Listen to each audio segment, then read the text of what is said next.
Derek, c'est simple, à l'époque, c'était le Real du Madrid dans le sport pied-point. 4 fois champion de France de boxe thaï et 3 fois champion d'Europe de boxe thaï. Ils m'ont appris beaucoup de valeurs, déjà les valeurs du respect. Et attention car c'est un très gros frappeur des points. Arrivant, on était numéro 1. Pour que tout le monde vienne chez nous, c'était quelque chose, quoi. Pour moi, c'est le sport de combat le plus dur. En sport pied-point, c'est le sport le plus dur. Là, il est champion du monde.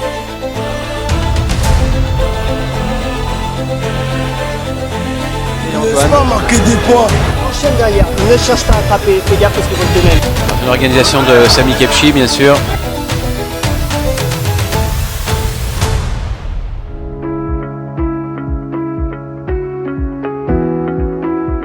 Les gens assimilaient le Muay Thai comme un sport de voyous, un sport de banlieue. C'était pas connu à l'époque, pour eux c'était très violent.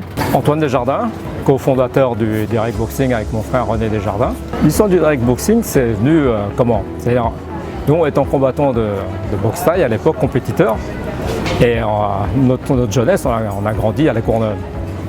Et une fois qu'on a arrêté la compétition, pour nous c'était une suite logique par rapport à notre passion pour le sport, c'est de continuer et rester dans ce milieu. Et évidemment, c'était enseigner et transmettre ce qu'on a appris. Guillaume Kerner, aka L'Ange Blond, champion de France, champion d'Europe et champion du monde de Muay Thai. L'arrivée et l'émergence du Muay Thai en France a été fulgurant. Tous les pratiquants d'arts martiaux plus traditionnels, dans un souci d'efficacité suprême, ont basculé vers le Muay Thai.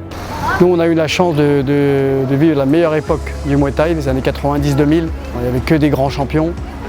Pour vous donner une idée, un titre de champion de France, c'était champion du monde aujourd'hui. Youssef Moustapha, dit Totov, 83 combats, 7 défaites, 5 fois champion de France, 2 fois champion d'Europe, 2 fois champion du monde. On connaissait l'anglaise, on connaissait la boxe française, le kickboxing, et venu après le Muay Thai. Léon Pape Mendy, ancien boxeur du Derek. J'ai fait plusieurs combats au sein du Derek. J'ai été champion de France et je suis actuellement président du club. C'était vraiment un sport extraordinaire. Bonjour, je suis Jean-Charles Skarbowski. Je suis un pratiquant de Muay Thai. J'étais champion de Muay Thai, j'étais classé numéro 1 en Thaïlande et maintenant je suis en France et je suis entraîneur de Muay Thai. C'est un club qui a formé beaucoup de champions, dont je pourrais citer quelques-uns. Kamel Mayouf, Larsen Brigui, Dida, Garros, Nikema. Vu que la team elle était menée par les frères Desjardins, qui eux déjà étaient dans la boxe, dans le karaté Kuchinkai, dans beaucoup d'autres sports, kickboxing. Notre but c'était de transmettre quelque chose.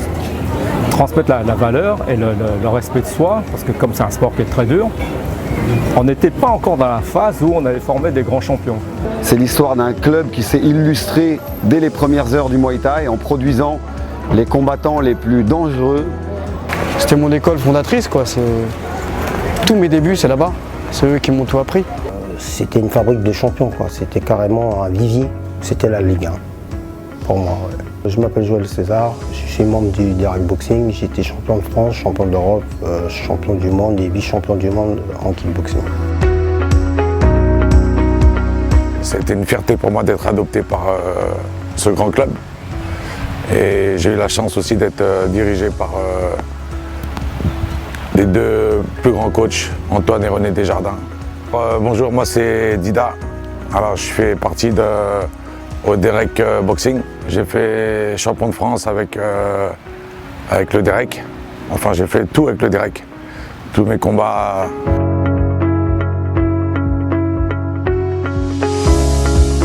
Le Derek, pour moi, c'est avant tout ses entraîneurs qui figurent parmi les pionniers et légendes du Muay Thai. J'ai trouvé une famille, des frères, et nous étions rassemblés autour de notre passion commune qui était le dépassement de soi. L'impact sur moi, ça m'a donné des objectifs. de ne pas faire des bêtises et de voir plus loin, quoi. Ils m'ont fait grandir, je suis devenu un homme. J'ai appris beaucoup de valeurs avec eux, du respect, des valeurs de la vie, quoi. Sans le direct boxing, j'aurais pas eu la carrière que j'ai eue. On était tous là pour s'aider les uns aux autres, en perspective des combats, et je garde l'un des plus beaux souvenirs de ma vie avec ce club, le direct boxing. Je pense qu'on a inculqué des valeurs, déjà de par ce sport qui est très difficile, mais en plus de ça,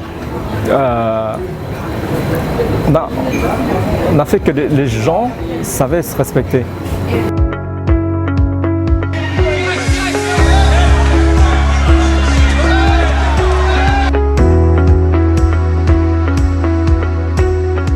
C'était un vivier, il y avait de tout.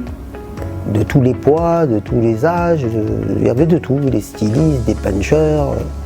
C'était vraiment très très fort. À l'époque, on disait le direct, tout le monde avait peur. Sami Kebchi, il s'est rendu compte que voilà, les boxeurs du direct boxing ils étaient très explosifs, opiniâtres par rapport à la mentalité des Jardins, et ils nous ont inculqué une manière d'être sur le ring et en dehors.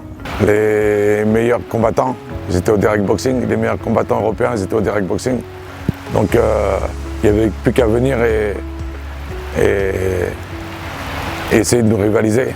Ah, la rivalité des clubs, ah ça c'était connu, parce que c'est la rivalité, quand je parle de rivalité, c'est une rivalité saine, parce que derrière cette rivalité des clubs, il y avait des profs. Et les profs, c'était qui? La plupart, c'était la base, c'était les gens de la Dream Team de Roger Pachi de l'époque, de Yamasuki, les Kuder, les Jami, les Omar Benamar, les Sam Berandou. On a tous ouvert nos clubs, et cette rivalité s'est appuyée avec entre les communes, les cités. Et nous, tellement nous étions passionnés que c'était une rivalité saine. La philosophie de ce club, c'est très simple. On roule pour tout le monde. Un état d'esprit guerrier, conquérant, avec un sentiment d'exaltation que si on était ensemble, on pouvait partir à la conquête du monde. Ne jamais lâcher, être dur au mal, ne jamais lâcher, jusqu'à la dernière seconde, ne jamais lâcher. Et ça m'a vraiment porté chance dans ma carrière, ça. Parce que des fois, j'ai gagné des combats à des 2 secondes, à 3 secondes de la fin. On était toujours en compétition, quoi qu'il arrive. Ça s'entraînait dur entre nous. Quand on arrivait, on était sûrs de nous, quoi. C'était le bon comportement et faire en sorte qu'on donnait à chacun le meilleur de soi-même. Je ne pense pas que le Muay Thai va disparaître ou va s'appauvrir. Parce que pour moi, c'est le sport de combat le plus dur. En sport pied-point, c'est le sport le plus dur. Que ce soit les combattants MMA ou autres, ils auront toujours besoin, s'ils veulent être complets, ils auront toujours besoin du Muay Thai. Le Derek, c'est un club de champions. L'excellence. Les guerriers. La passion. Au top. Le Derek, c'est la combativité. Belgium Eve.